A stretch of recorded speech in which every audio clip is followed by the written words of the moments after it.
দুঃখ ভরা ক্লান্ত মন নিয়ে আজকে এই ভিডিওতে হাজির হয়েছি।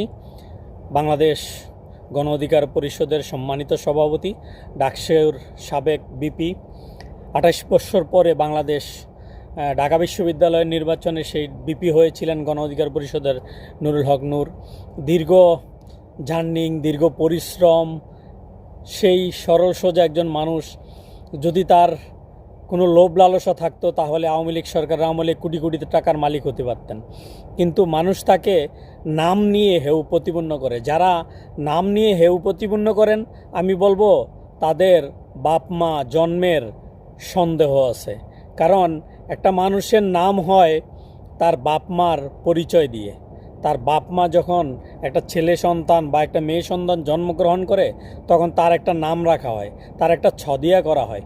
একটা নামের নিয়ে মানুষ মন্তব্য করে। আমি রাজনীতিক ভিন্নতা থাকতে পারে, মত পার্থক্য থাকতে পারে, মানুষের শত্রুতা থাকতে পারে, কিন্তু তাই বলে উনি একজন মানুষ।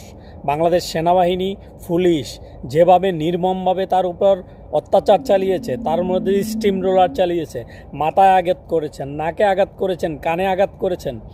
একজন রাজনীতিবিদ হোক, সে ছোট্ট একটা দলের সভাপতি, যখন বাংলাদেশে আওয়ামী লীগের বিরুদ্ধে কোনো মানুষ রাজপথে দাঁড়িয়ে কথা বলতে পারতো না, ঠিক তখনই আবির্ভাব হয়েছে এই বাংলাদেশ গণ অধিকার পরিষদের।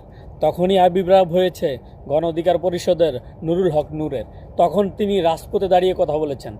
আমরা তখন রাজপথে আন্দোলন করেছি, আমরা মতিঝিলে আন্দোলন করেছি, পল্টনে আন্দোলন করেছি, শাহবাগে আন্দোলন করেছি, আমরা পুলিশের মাইর খেয়েছি, তারপরও গণ অধিকার পরিষদ ছাড়িনি।